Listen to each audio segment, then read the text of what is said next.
고린도후서 13장을 함께 봉독하였습니다. 제목은 믿음 안에서 하는 근심. 고린도 전후서는 고린도 교회에 사도 바울께서 편지를 보내신 거예요.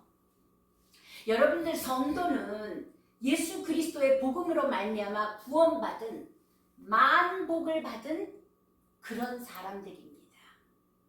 그렇다고 해서 그리스도 안에서 누리는 행복과 자유와 평강이 세상과 단절했다는 그런 의미를 갖는 것은 아닙니다.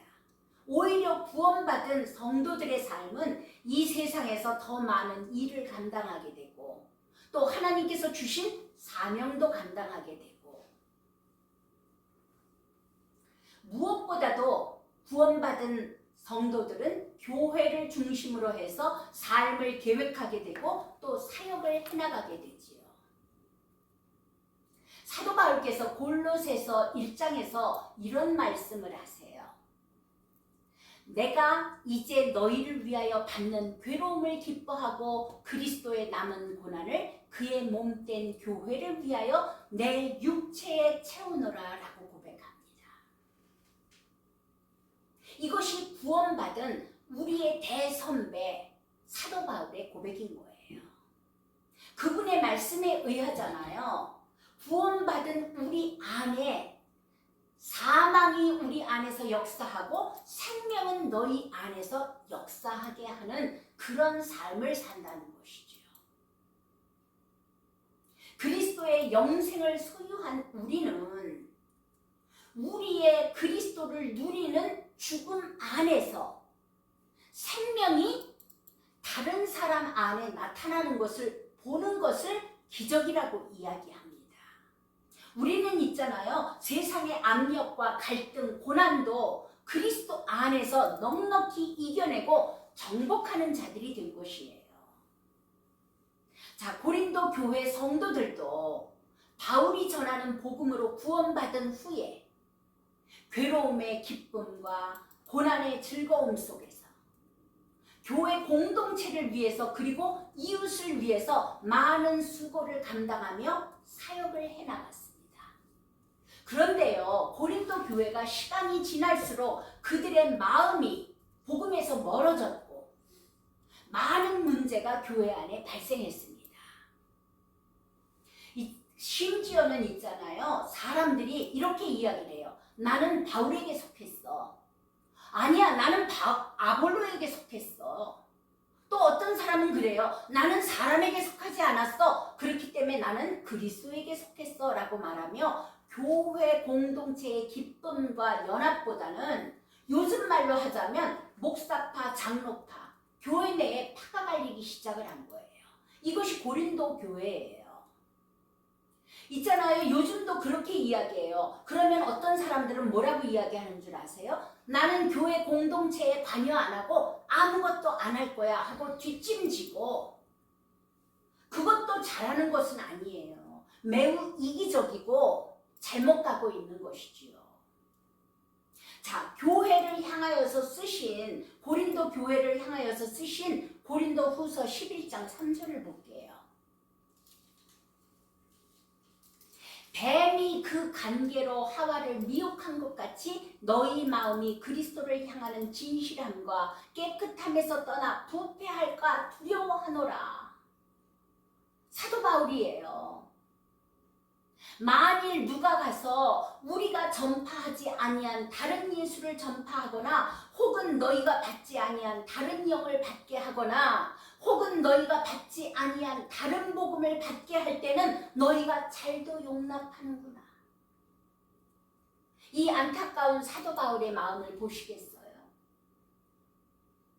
고린도 후서 5장 21절에 사도 바울이 전한 복음이 무엇이냐면 하나님이 죄를 알지도 못하신 이 예수 그리스도를 우리를 대신하여 죄로 삼으신 것은 우리로 하여금 그 안에서 하나님의 의가 되게 하려 하심입니다.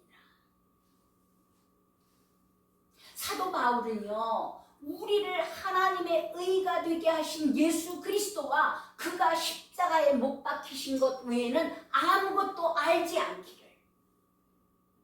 그 외에는 전하지 않기를 작정하였고 그 예수 그리스도의 복음만 교회에 가르쳤고 교회를 인도하였습니다.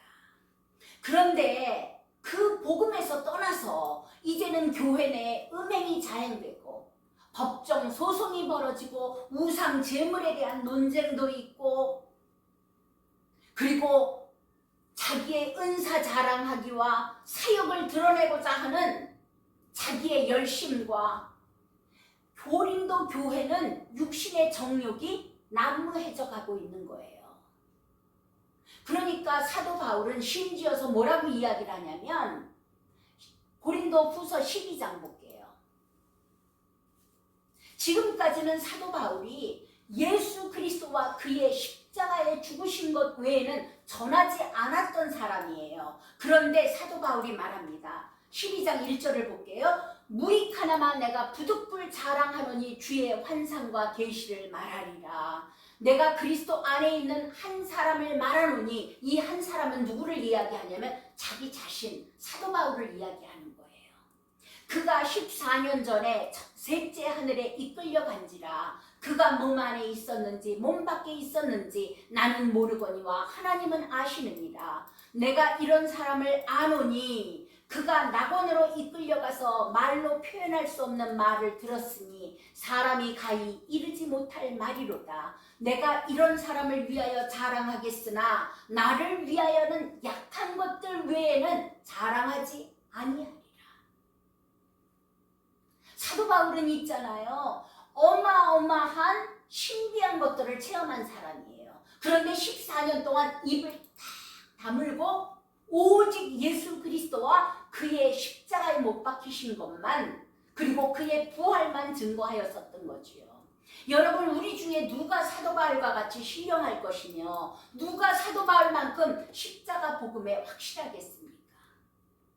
고린도 전후서를 전한 사도 바울은요, 고린도 후서 13장에서 마지막 경고와 인사를 고린도 교회에 전하였던 것이에요. 심지어는 이런 말씀도 합니다. 13장 5절을 볼까요? 너희가 그리스도의 믿음에 있는가? 너희가 믿음에 있는가? 그리스도의 믿음에 있는가? 너희 자신을 시험하고 너희 자신을 확증하라. 예수 그리스도께서 너희 안에 계신 줄을 너희가 스스로 알지 못하느냐? 그렇지 않으면 너희가 버리온 자니라라는 이 말씀이 우리에게 충격을 줍니다. 바울이 말씀하십니다. 우리는 새 언약의 일꾼이다. 예수 그리스도가 우리 안에 함께 하시면서 어떤 일을 하는 것이냐면, 고린도전서 4장에 이렇게 말씀하세요. 사람들이 마땅히 우리를 그리스도의 일꾼이요 하나님의 비밀을 맡은 자로 여길지어다. 그리고 맡은 자들에게 구할 것은 충성이니라. 여러분, 우리가 회개하라 천국이 가까웠느니라라는 짧은 한마디만 하여도, 영원한 생명이시요 구원이시요 진리이신 예수 그리스도 한마디만 하여도 세상에 생명이 살아나게 됩니다. 이것이 새 언약의 일꾼인 것이에요. 만약 고린도 교회 성도들이 바울의 세 번째 방문 때에도 회개하지 않는다면 분명히 강력한 징계를 취할 수밖에 없다는 최후 경고를 사도 바울은 지금 하고 있는 거예요. 동일한 사건들에 대해서 몇 번의 권면과 경고를 하였음에도 불구하고 고린도 교회는 회개치 않는 그 고린도 교회 성도들을 향한 거룩한 분노를 사도 바울은 표현하고 있는 것이지요. 그러면서 말합니다. 너희가 믿음에 있는가? 너희 자신을 시험하고. 정말로 그리스도의 믿음 안에 있다면 고린도 교회가 그렇게 시끄러울 수 없다는 것이죠. 그리고 너희를 확증하여라. 예수 그리스도께서 너희 안에 계신 줄을 너희가 스스로 알지 못하느냐? 그렇지 않으면 너희가 버리온 자니라. 너희라는 단어가 6번이나 나옵니다. 사도 바울이 바울이 지적하는 것은 교회 공동체에 뿌리 깊게 만연되어 있는 죄악을 드러내고 있는 것이에요. 그리고 바울께서 그렇지 않으면 너희가 버리운 자니라 라고 선고하는 이 말씀을 들을 때 우리 교회 공동체에 속한 여러분들의 마음은 지금 어떤 반응을 일으키고 있습니까? 이 말씀이 나로 하여금 근심케 하기도 하고 어떤 사람은 회개케 하기도 하고 아니면 공동체를 향한 의로운 분노를 일으키기도 하고 다가올 심판에 대한 두려움을 느끼게도 하고 또는 열심을 내게 하기도 하고 공동체의 불의를 징벌할 마음을 갖게 하기도 하고 많은 사람들이 이 사도 바울의 말씀을 통하여서 근심하게 될 것이에요. 그런데 사도 바울은 이 공동체 안에서 하나님의 말씀을 통하여서 우리에게 빚어져 있는 근심에 대해서 뭐라고 이야기를 하냐면 고린도후서 8장을 볼게요. 8절부터 11절에 그러한 근심이 하나님의 뜻대로 하는 근심이며 후회할 것이 없는 근심이고 그리고 결국은 구원에 이르게 하는 근심이라고 말씀하십니다. 교회 공동체 안에도 여러 가지 문제가 있을 수 있어요. 환난이 있을 수 있어요. 근심이 있을 수 있어요. 그러나 교회 공동체가 함께 고민하며 고통하며 상의하며 회개하며 기도하며 가는 이 근심은 결국은 구원에 이르게 하는 근심이라는 것이죠. 믿음의 근심은 결국 자신과 공동체를 살리는 근심이라는 것이죠. 성도 여러분, 구원받은 성도는요, 특히 중직자, 그 중직을 맡은 지도자들은 공동체의 일을 자기의 책임으로 알고 처리합니다. 이것이 중직자의 첫 번째 자세예요. 주가 내 안에 내주한다는 내주의식이 있는 사람은 교회 공동체에 대한 주인의식을 갖게 되지요. 그러나 주인의식이 없는 사람은 책임의식이 결여되게 됩니다. 교회 공동체에 대한 책임이 있는 사람은 그 임무를 다하기 위해서 많은 시간과 투자와 노력을 들이게 됩니다. 그리고 삶의 우선순위가 당연히 하나님의 몸된 교회에 있게 되지요.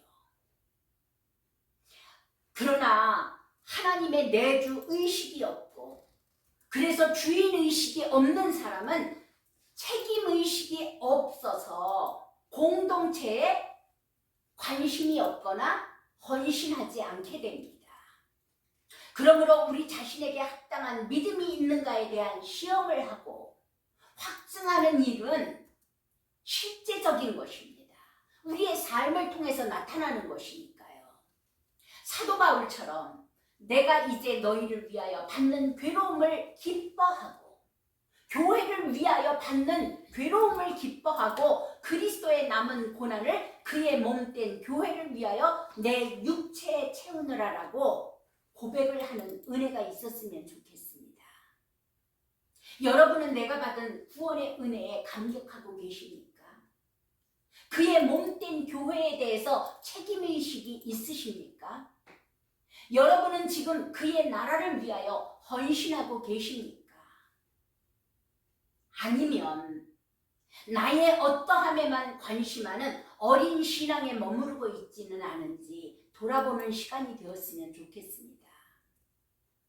자, 고린도후서 11장을 볼게요. 28절을 볼게요. 이런 말씀도 하세요. 이 외의 일은 고사하고 아직도 날마다 내 속에 눌리는 일이 있으니 곧 모든 교회를 위하여 염려하는 것이라. 우리들은 무엇을 가지고 염려합니까? 무엇을 먹을까, 무엇을 입을까, 무엇을 마실까를 가지고 이 땅의 것들을 가지고 염려하십니까?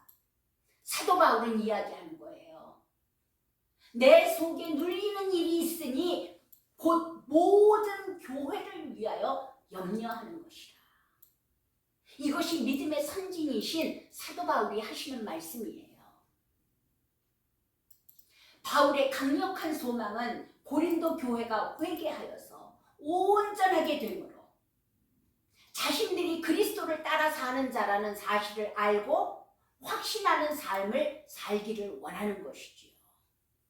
이 믿음은 교회 공동체를 향한 그 안타까운 마음으로 표출된 것이에요. 사도 바울을 통하여 하나님의 은혜에 대한 감사와 사랑을 확증하는 그런 근심의 유익이 있는 우리 교회 공동체가 되기를 바라는 그런 마음으로 하나님께서 이 말씀을 주셨다고 봅니다. 말씀을 마치겠습니다. 사도 바울의 그 교회를 향한 축복의 인사를 한번 들어봅시다. 고린도 후서 13장 11절 볼게요. 마지막으로 말하노니 형제들아 기뻐하라. 온전하게 되며 위로를 받으며 마음을 같이하며 평안할지어다. 그리스도 안에서 또 사랑과 평강의 하나님이 너희와 함께 계시리라. 거룩하게 입맞춤으로 서로 문안하라. 모든 성도가 너희에게 문안하느니라. 주 예수 그리스도의 은혜와 하나님의 사랑과 성령의 교통하심이 너희 무리와 함께 있을지어다. 아멘.